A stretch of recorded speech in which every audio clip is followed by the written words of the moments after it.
দুদিন আগে যে তোমাদের বললাম জানালায় ম্যাগনেট নেটের বদলে স্লাইডিং নেট লাগাবো, দাদা তারই কাজ করছেন। দাদা একদম ভোর ভোর চলে এসেছেন, সমস্তটাই নিজের বাড়ি থেকেই করে এনেছেন। জাস্ট আমাদের ফ্ল্যাটে 5-7 মিনিটের কাজ, জাস্ট ফিটিং করতে যতক্ষণ। দাদা চলে গেলে জানালাটা ভালো করে মুছতে মুছতে চিন্তা করলাম গাছের জায়গাটায় আর্টিফিশিয়াল গ্রাস লাগাবো। ব্যাস, যেমন কথা তেমন কাজ। ভাবলাম অ্যামাজন থেকে অর্ডার করব।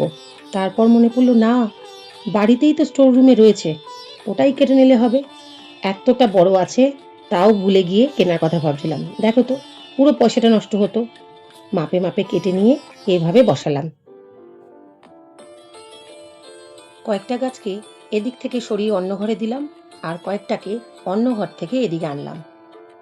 অনলাইনে কিছু গাছও অর্ডার করেছি, এসে গেছে। এই ছোট্ট ছোট্ট দুটো মনস্টেরা, দুটো টেবিল এরিকা, কি সুন্দর দেখতে না? আরেকটা ফার্ন, এটা যে কি রূপসী কি বলবো। আর একটা পাচিরা মানি প্ল্যান্ট, দুর্দান্ত না? এর মধ্যে একটা টেবিল এরিকা আর একটা মনস্টেরা এখানে রেখে বাকিগুলো বারান্দায় রেখে দেবো। এই আর্টিফিশিয়াল ফুলগুলো ধুয়ে আবার লাগালাম। এই এক টুকরো জানালা যেন আমাদের জীবনে প্রতিচ্ছবি, কিছুটা আসল কিছুটা নকল, কিছুটা আর্টিফিশিয়াল আর কিছুটা পিওরের মেলবন্ধন। বেডরুমের পরে বাড়ির এই কর্নারটা আমার ফেভারিট প্লেস। আমি তো তোমাদের সাথে আগেই শেয়ার করেছি, ভোরবেলা উঠে আমি এখানে কিছুক্ষণ বসি, ইন্ট্রোস্পেকশন করার চেষ্টা করি। ভাবি গতকাল কি ভুল হয়েছে, কি শোধরানো যায়, কোনটাকে ছেড়ে দিলে চলে, এই সব মনের মধ্যে নানা কিছু চলে।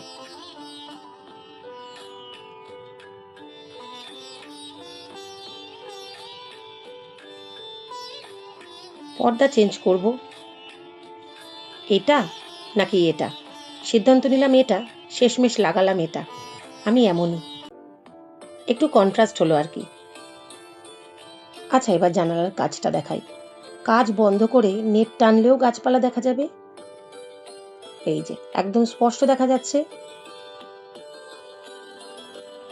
আবার এদিকে কাজ খুলে নেট টানলেও, মানে সন্ধ্যা বা রাতের দিকে নেট টানলেও তখন কিন্তু সব স্পষ্ট দেখা যাবে। আমি খুব খুশি হয়েছি কাজটায়। এদিকের ঘর গোছানো কমপ্লিট। এই যে দেখছেন এত সুন্দর গোছানো, তা কিছুক্ষণ থাকবে, যতক্ষণ না বাচ্চারা টিভি দেখতে বসবে। ওরা এলেই সব ওলট পালট। আবার ভাবি জীবনে একটা এমন সময়ও আসবে যখন ওরা বড় হবে, নিজেদের সংসার হবে, তখন আমি কিন্তু এই অগোছালো ঘরটাকেই খুব মিস করব। ওই সময়টা ভাবলেই কান্না পায়।